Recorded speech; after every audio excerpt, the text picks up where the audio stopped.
Papa Francesku firmosi dekretin për lumturimin e 38 martirëve shqiptar që u dënuan dhe persekutuan padrejtësisht nga sistemi diktatorial, pasi me besim në Zot sfiduan ideologjinë komuniste që e bëri Shqipërinë vendin më ateist në botë. Lajmi bëhet i ditur nga zyra e shtypit të Vatikanit.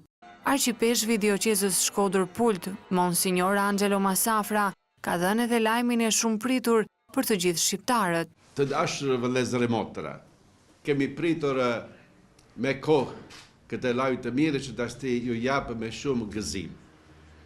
Dje, 26 prile, kremtja e nënës së Këshillit të Mirë, pajtoria e Shkodrës dhe Shqipërisë, pas dreke, ati shenjtë Papa Francesco, duke pranuar në audiencën të veçantë kardinalin Angelo Amato, prefekti i kongregatës për çështjen e shenjtërve, në nënshkroi dekretin e lumturimit të 38 të shërbëtorëve të hyjut i Mëzot Vincenzo Prenushi e shokët martirë.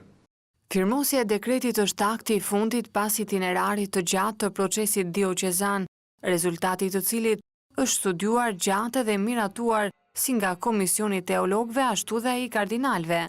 Konferenca i peshvënore e Shqipërisë në marrëveshje me Kongregatën për çështjet e shenjtërve, si dhe me postulacionin e përgjithshëm të fletërve minor, do të caktojë dhe komunikojë vendin dhe datën në të cilën do të zhvillohet kremtimi solemn i lumturimit. Ndërkohë, në një postim në Facebook, kryeministri Rama ka përshëndetur dekretin e Papës, ndërsa shkruan krenari kombëtare për martirët dhe për ulje me respekt të thellë për Papa Franceskun.